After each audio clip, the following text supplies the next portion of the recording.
नाज़रीन, कभी कभी लगता है जैसे दुनिया बदल गई है। पहले लोग एक दूसरे के दर्द में शरीक होते थे, अब मजाक उड़ाते हैं। पहले किसी को तकलीफ में देखते थे तो दौड़ कर जाते थे, अब फोन निकाल के वीडियो बनाते हैं।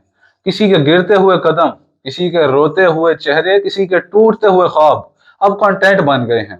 एहसास मर गया है या हमने खुद मार दिया है?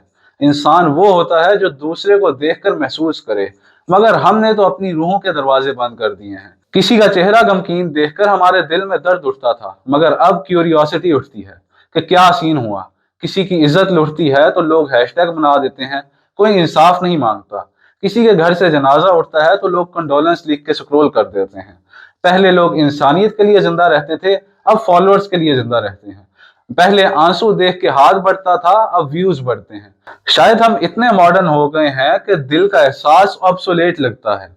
कभी सोचो कि अगर तुम पर भी वो लम्हा आ जाए जिसे तुमने कभी नजरअंदाज किया था, अगर तुम्हारे साथ भी कोई ऐसा सलूक करे जैसा तुम दूसरों के साथ करते हो, वो लम्हा तुम्हें एहसास की कीमत समझा देगा।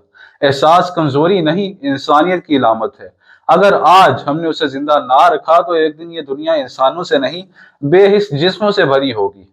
अल्लाह ने इंसान बनाया था, मशीन नहीं। एहसास जिंदा रखो, क्योंकि यही तुम्हें इंसान बनाता है। शुक्रिया।